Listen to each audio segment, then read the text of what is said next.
আসসালামু আলাইকুম সমস্ত ভিউয়ার্সদেরকে। যা গরম পড়েছে, আজ দুপুরে আমি ভাত খাই না, এই জন্যেই খাই না। এত গরমে আমাকে কিচ্ছু খেতে ভালো লাগছে না। আমি কাল বাইরে বেরিয়েছিলাম একবার, তো ফ্রোজেন কর্ন কিনে এনেছিলাম। তো আজকে আমি কর্ন সেদ্ধ করছি।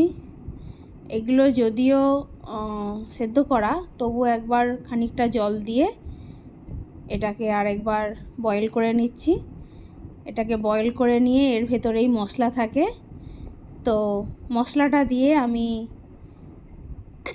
খাবো।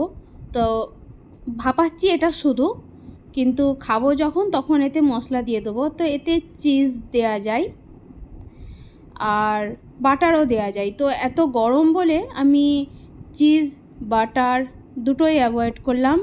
জাস্ট একটু সামান্য মশলা না দিলে ভালো লাগবে না, সেই জন্য একটু ওতে ব্ল্যাক পেপার আছে আর লবণ আছে, ওই মশলাটা আমি মিশিয়ে নেবো। এখনও ফোটে না, দেখো সামান্য ওতে ওর সঙ্গে প্যাকেটে ওর ভেতরে জল থাকে, অনেকটাই জল থাকে। তো আমি আরও খানিকটা জল দিলাম। জলটা আমাকে কীরকম গন্ধ লাগছিল, ভাবটা গন্ধটা আমাকে খুব খারাপ লাগছিলো। যে দেখেছো দেখতে পাচ্ছ প্যাকেটটা, প্যাকেটটা এটার ভেতরে ছিল। তো ফুটে গেছে, আর একটু হবে। হয়ে গেলে আমি এটাকে বড় যে ছাঁকনি আছে ওতে করে ছেঁকে নেবো। ছেঁকে নিয়ে বলে নিয়ে একটু মশলা দিয়ে খেয়ে নেব। তো আমি যখন করছিলাম, আমার ছেলে বলে, ইস কী সব উল্টো পাল্টা খাই, আমার মা কে জানে।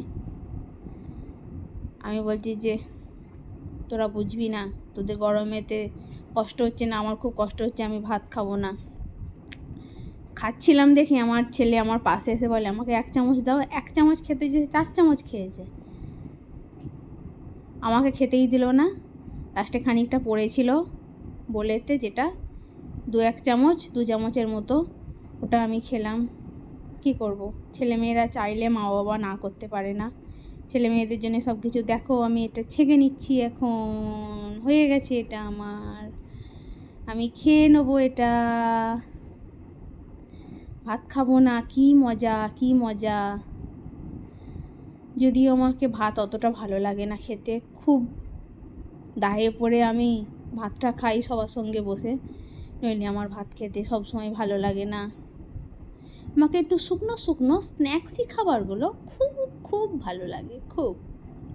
আই লাভ স্ন্যাক্সি খাবার, আই লাভ কর্ন, এইসবগুলো আমাকে ভালো লাগে।